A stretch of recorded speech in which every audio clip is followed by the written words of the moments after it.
IPL বিরাট ধোনি মুখোমুখি do or die match. কেউ কেউ বলছেন এটাই ধোনি কোহলির শেষ ম্যাচ। সম্ভবত এটাই শেষ হতে যাচ্ছে ধোনির আইপিএল ক্যারিয়ার। 5 বারের চ্যাম্পিয়ন ধোনি, একবারও কাপ জিততে পারেনি কোহলি। টসে জিতে আগে বোলিংয়ের সিদ্ধান্ত নেয় ঋতুরাজ গায়কোয়াড়। 200 রান করলে 18 রানে জিততে হবে বেঙ্গালুরুকে, তবেই মিলবে কোয়ালিফায়ারের টিকিট। দেখে শুনে খেলছিলেন Faf du Plessis Kohli. 3 over পর নামে বৃষ্টি, তবে একটা ওভারও কাটা যায়নি বৃষ্টির কারণে।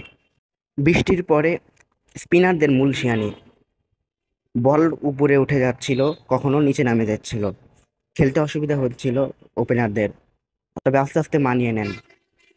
কোহলি আউট হওয়ার পরে চড়া হয় ফাফ ডু প্লেসিস। এমন কন্ডিশনে মুস্তাফিজকে মিস করেছে চেন্নাই। রজত পাতিদার, ক্যামেরন গ্রিনদের ক্যামিওতে 218 রানের পুঁজি পায় আরসিবি। ম্যাচ জিততে হলে 200 রানের মধ্যে আটকে রাখতে হবে সিএসকে। প্রথম বলে এসেই ঋতুরাজ গায়কোয়াড়কে আউট করেন গ্লেন ম্যাক্সওয়েল। বড় ম্যাচে 0 রানে আউট ক্যাপ্টেন।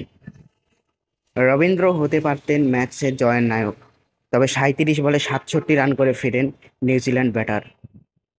ধোনিও খেলেন 15 বলের 25 রানের ক্যামিও। আইপিএলে হয়তোবা শেষ ম্যাচ খেললেন থালা। আউট হয়েছেন 15 বলে 25 রান করে। তার আউটের পরে মাত্র 197 রানে অল আউট হয়ে যায় সিএসকে। ম্যাচ হেরে প্লে অফের আশা বাদ হয়ে যায় চেন্নাইয়ের। কোহলির সামনে সুযোগ রইল আরেকটা মুকুট মাথায় তোলার।